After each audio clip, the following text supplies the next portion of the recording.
다음 페이지에 가면 교육학이 어쩌고저쩌고 들어있지만 여러분들은 최종적으로 17페이지 맨 위로 올라옵니다. 결국 심리학은 인간의 여러 측면 가운데 특별히 그 행동의 변화에 관심을 두는 학문이고요. 따라서 교육학이 심리학에 의존할 수밖에 없었다. 가르쳐서 변화시켜야 되니까. 그런데 이러한 심리학에 대한 연구가 특정 학자 또는 학회를 통해서 이루어지잖아요. 바로 20세기 초에 손다이크를 시작으로 연구가 시작되었다. 이렇게 말을 하고 있어요. 그래서 손다이크 박스 한번 쳐두시면 되겠죠? 이후에 손다이크가 어떤 연구를 했지? 라는 건 심리학 부분에 가서 공부를 하게 되죠. 그러다가 쭉 내려와서 1950년대쯤 들어가서 피아제, 그 다음에 또 영어로 베르타이머라는 사람에 의한 형태주의 심리학 보이시죠? 그리고 중간에 비고츠키. 이렇게 학자들 이름만 박스를 한번 쳐두시면 어떨까요? 결국은 이런 주요 인물들에 의해서 비고츠키를 쭉 내려가서 한 5줄 정도 내려갈게요. 그러면 교과의 바탕이 되는 학문과 심리의 관계, 교과의 구조와 심리의 구조를 밝혀내고 그 사이의 관계를 규명하는 것이 교과 교육학의 주요 과제라고 할 때 심리학은 수학 교육학을 지탱하는 하나의 축이 된다라고 하죠. 이만큼 많은 학자들이나 이들의 어떤 집단들이 수학을 어떻게 좀 더 가르치면 좋을까라는 그런 연구를, 즉 방법론을 연구한 분야가 심리학이다라고 보시면 될 것 같아요.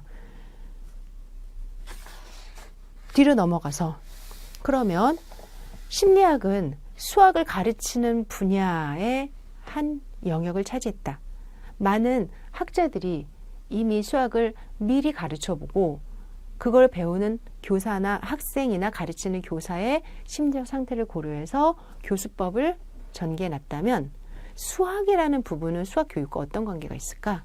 그래서 두 번째 단어 수학과 수학 교육학 이렇게 돼 있죠. 참고로 이 글의 전체적인 내용은 대학에서의 수학 교육학의 등장뿐 아니라 19세기 말 이후에 수학 교육으로 옮기면서 이루어지는 어떤 흐름들이 들어있어요.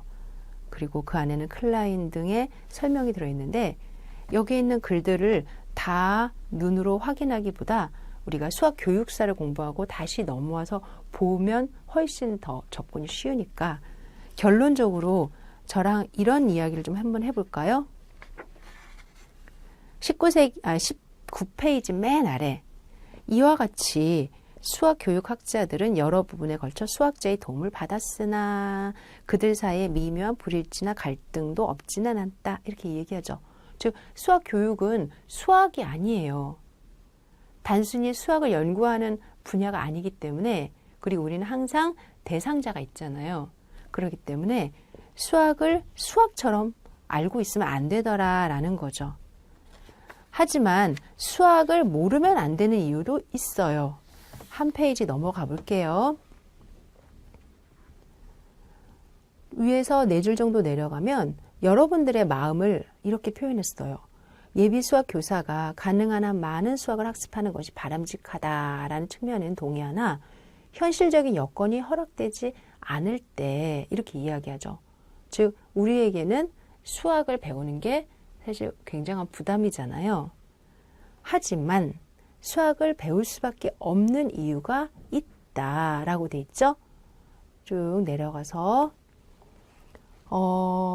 이후에 브루너라는 사람 또는 또 브루소라는 사람 이런 사람들을 다시 보게 될 겁니다.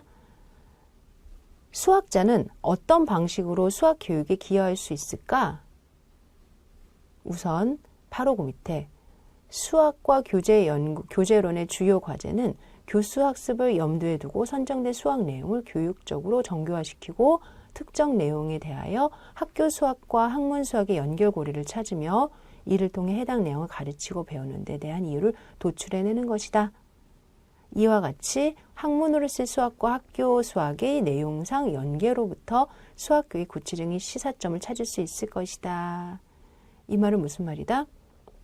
학교 수학은 독립해서 만들어진 게 아니라 수학자들이 연구한 학문 수학을 초등화하고 교과서화해서 학교에서 가르치는 수학이다. 그러면 이 학교 수학의 원 위치를 바르게 알고 있어야 되는 거 아니냐라는 이야기를 하고 있는 거죠.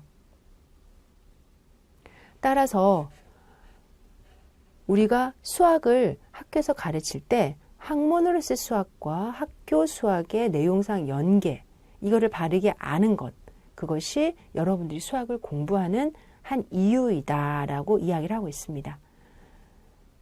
그 안에는 두 연결고리가 되는 지식의 구조가 있어요. 이러한 지식의 구조는 이후에 다시 브루너를 공부하면서 나오게 됩니다. 예를 들어 한번 읽어볼게요. 여러분들 대수 공부하시죠? 그러면 대수를 공부하면 뭐가 좋지? 글쎄요. 단순하게 구조에 대한 연구 이렇게 보지만 사실 그 밑에도 뭐 대수학을 어쩌고저쩌고 이렇게 돼 있는데 바로 이런 거죠. 대수학을 대수학답게 가르치기 위한 구체적인 방법이 모색될 수 있다. 해석학도 배우시죠? 그러면 해석학이 뭐야? 이렇게만 설명할 수 있지만 쭉 내려가서 중등 수학에서 의미 있게 가르치시는 방법에 대해서 수학자가 해안을 제공해 줄 수 있을 것이다. 즉, 생각해 보세요. 대수학에서 파생돼서 중고등학교 교과서가 일부 만들어졌고 해석학에서 파생돼서 중고등학교 교과서가 일부 만들어졌어요. 학생들은 교과서에 있는 내용만 공부하기 때문에 그 위에 무엇이 있는지 모르죠. 하지만 내용을 공부하는 게 중요한 게 아니라 우리는 가르치는 사람이거든요. 따라서 대수적인 차원에서 만들어진 방정식이나 또는 다항식 같은 부분을 가르칠 때는 지식적으로만 가르치는 게 아니라 그 안에 원래 대수적 사고에서 파생이 돼서 만들어졌다는 것을 인식하고 가르치는 교사. 또 극한이나 미적분과 관련한 해석학에서부터 파생된 부분은 그거를 인식하고 가르치는 교사. 이것이 진정 교사로서의 자세다라는 거예요.